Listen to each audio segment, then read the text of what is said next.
customer service lessons that you learned from your early days at Disney that you use to this day and how companies can apply them right away to grow their businesses?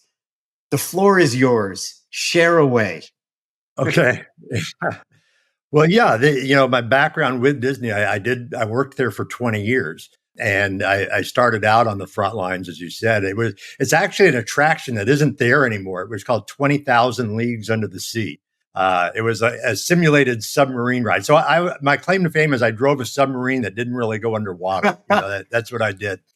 And then I managed various operating areas and had several different roles around the company.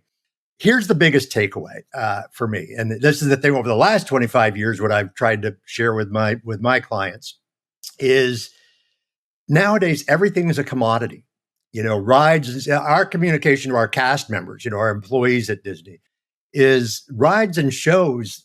People can get those anywhere. It's the experience that you create through those rides and shows and restaurants and so forth.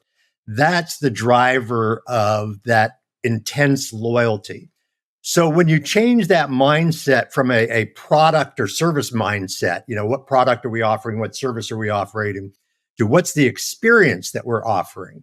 It's a very different mindset. You start looking at all of the different touch points. So at Disney, it was everything from the arrival process to purchasing tickets to the transportation into the park, entering the park itself, waiting in line. All of those things have a massive impact on the guest experience there. And so that's what we tried to focus in on, is how do we elevate each of those experiences? So what I do with clients is the same thing. And it doesn't matter if it's a restaurant, a hotel, a retail store. There are multiple processes and multiple touch points in all of those interactions. And the opportunity is, how do we take each of those up a notch so that the overall experience is one that people say, I don't know exactly what it was, but I sure want to do business with them again. Yeah, I mean, it's the journey, right? The customer journey, and then having them at the end be so thrilled and enthralled and overwhelmed that it's an automatic for them to want to come back, which is a lot of the experience that Disney has. The repetition of people coming back is off the charts, right? And I would say, I would never say Disney gets it right every time. They Sure. make mistakes, just like every company does, but they really do have a strong focus on creating that overall experience. And I think when you start looking at it from this perspective, it takes away that idea of we have just got to dazzle people, go out of our way and spend a tremendous amount of money and a tremendous time so we can dazzle people. I don't think that's necessary. I think if you look at all of those touch points and you just take it up a notch, the overall feeling is, wow, that was really amazing. When in reality, it was a series of little things, just greeting people with a smile. That doesn't cost anything. It doesn't take any more time, but it was just that little extra that you're not used to getting. Acknowledging people's kids. That was one of the things that I used to do when I worked in the park, is just, see a child with the Mickey Mouse ears on and say, oh, I look on the back of him and say, hey, Bobby, how are you? And didn't take any time, didn't take any money, but it just took it up a notch. And those things add up. The statement that I use a lot when I'm presenting is little wows add up. Yeah. And so it's not about the huge, grandiose gestures.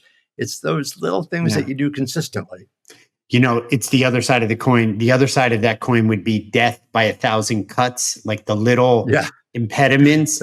But the other side of that coin is little mini wows, micro wows really do add up. And I like that, micro wows. Yeah, micro wows, but they breathe life into the experience. Dennis, you and I have worked together. You've done a fantastic job for my clients. And thank you. I've enjoyed working with you all. Yeah. It's true. And what you just kind of laid out are fantastic insights. First of all, most of them are free, and I'm sure there's a whole boatload more that you could share. our audience are not only meeting professionals, a large volume of our podcast listeners are meeting professionals and producers and marketers and meeting planners, um, business owners as well.